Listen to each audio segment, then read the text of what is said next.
বেসরকারি কোম্পানির মোবাইল টাওয়ারের কাজ করতে এসে বাধার মুখে কর্মীরা।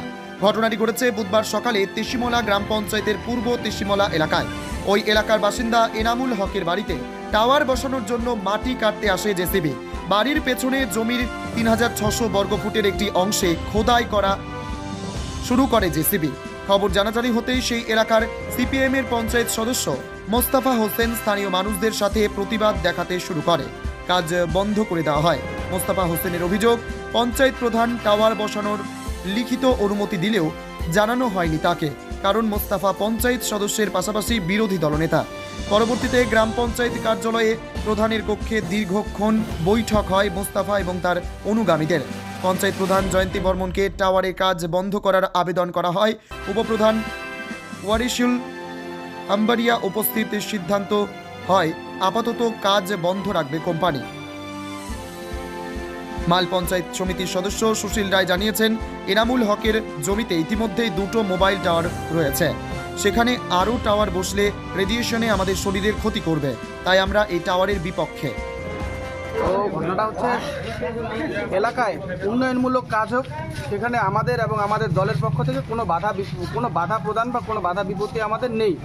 সেখানে হচ্ছে ওই যেই বাড়িটাতে নিয়ে হচ্ছে টাওয়ারের সমস্যা, সেখানে হচ্ছে এলাকার যে মানুষ তারা হচ্ছে তাদের হচ্ছে এলাকার মানুষের একটা দাবি, ওই বাড়িতে অলরেডি হচ্ছে 4টা টাওয়ার আছে, কিন্তু সেখানে আরেকটা টাওয়ার হচ্ছে আমাদের গ্রাম পঞ্চায়েত থেকে, সেটা হচ্ছে রাতের অন্ধকারে কি করে এনওসি দেওয়া হলো। সেখানে হচ্ছে আমাদের এলাকার যেই এলাকার একটা টাওয়ার হবে, সেই এলাকার মানুষ গণস্বাক্ষর তুলে হচ্ছে গ্রাম পঞ্চায়েতে দেওয়া হয়েছে, বিএলআর অফিস যত যেখানে দেওয়ার সব জায়গায় দেওয়া হয়েছে।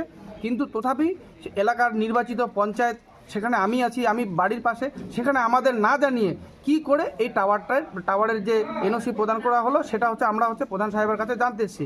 কিন্তু প্রধান সাহেব যেই কথাটা জানালো যে এই বিষয়ে তিনি কোনো কিছু জানেন না, অথচ এই এনওসি পেপারে প্রধান মহাশয়ের সিগনেচার আছে। গভর্নমেন্টের নিয়ম আছে, সেখানে হচ্ছে এনওসি নিতে গেলে পঞ্চায়েত এলাকার নির্বাচিত পঞ্চায়েতের সিগনেচার লাগবে।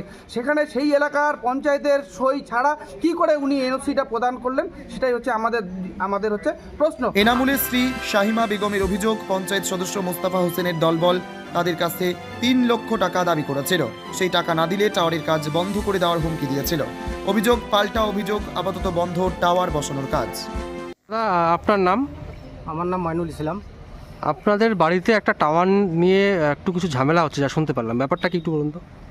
এখানে টাওয়ারটা হচ্ছে আমার দাদার নামে টাওয়ারটা ছিল, তো দাদা হঠাৎ করে মারা যায়।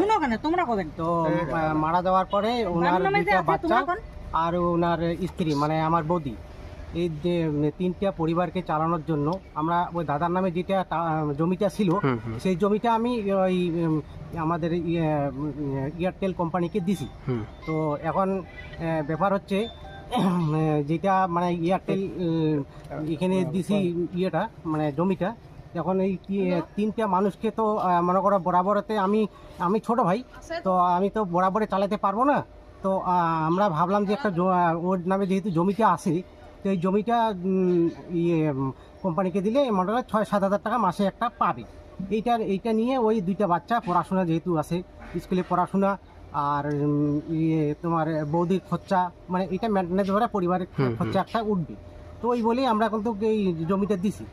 তো এখন ইস্যু হচ্ছে এখানকার যে লোকাল 2-3টা ছেলে, মানে 3টা ছেলে মানে সব মানুষকে জড়াই নিয়ে আইসে বলতেছে না আমরা টাওয়ার করতে দিব না। মেন ঘটনা হচ্ছে যে এখানকে যে লোকাল একটা যে আছে, মানে যে সমস্যাটার জন্য প্রথমে আমাদের কাছে 3 লাখ টাকা ডিমান্ড করছিল। তো 3 লাখ টাকা ডিমান্ড কারা করছিল? মানে বিরোধী যেগুলো বন্ধ করছিল। নাম কি, তাদের নাম কি? হ্যাঁ, যেরকম বাবর, আলেপ, বাপ্পা, এইগুলা মানুষ, হ্যাঁ, যে 3 লাখ টাকা ডিমান্ড করছে। তারপর ওরা বললো যে ঠিক আছে 2.5 লাখ টাকা দাও। তো 2.5 লাখ টাকা আমরা তো ওইরকম আমাদের দেওয়ার ক্ষমতা নাই। তো ওর কারণে লাস্টে ওরা ফিনিশিং বলেছে 2 লাখ টাকা লাগবে। এখানে টাওয়ারটা নিয়ে যেখানে টাওয়ারটা হয় ওখানে 2টা গ্রুপ ছিল। এক গ্রুপ বলছিল টাওয়ারটা হোক, কোনো অসুবিধা হবে না, আর আরেক গ্রুপের অপারেশন ছিল টাওয়ারটা না হয়।